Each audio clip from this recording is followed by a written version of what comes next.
Hello guys, আসসালামু আলাইকুম, welcome to my channel. আজকে ব্লগটা হচ্ছে মেনলি আমি আর আম্মু হঠাৎ ভাবতেছিলাম যে বাইরে থেকে কিছু খেয়ে আসি, দেন আমরা বেরিয়ে উঠে চলে যাই বার্গার প্লেসে। ওখানে কিছুক্ষণ বসেছিলাম কারণ এখানে অলওয়েজ অনেক ভিড় থাকে। বসে থাকতে থাকতে কিছুক্ষণ পরে একটা সিট খালি পেয়েছি। এরপর আমরা ওই সিটে বসে আমাদের মেনু দেওয়া হয়, দেন আমরা চয়েস করতেছিলাম যে কি খাওয়া যায়।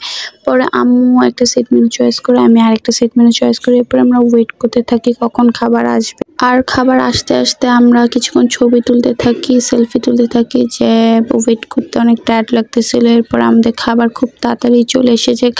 খাবার এসে যাওয়ার পরে আমরা খাওয়া শুরু করে দিই। ফার্স্টে মনে হইতেছিল মনে হয় কম দিছে, এবার দেখি যে না, হাফ টাইমে আমি আর খাইতে পারতেছি না, বাট খাবার আমি ওয়েস্ট করি না, দ্যাটস ওয়াই। এরপরে খাবার শেষ করে আস্তে ধীরে শেষ করার পরে আমরা বের হয়ে যাই। ওই টাইমে সামনে একটা মুড়ি ভর্তা ছিল, দেন আম্মু বলতেছিল যে মুড়ি ভর্তা খাওয়া যায়। এরপর আম্মু মুড়ি ভর্তা খাইলো। এরপরে আমরা চলে গেলাম সিরাজে কিছু শপিং করতে। সিরাজ থেকে শপিং করার পরেই আমরা বেলপুরি খাই। বেলপুরি খাওয়ার পরে আমরা বাসায় চলে আসি। আর আজকের ব্লগটা যদি ভালো লেগে থাকে তাহলে অবশ্যই লাইক, কমেন্ট, শেয়ার করে আমার পাশে থাকবেন। আল্লাহ হাফেজ।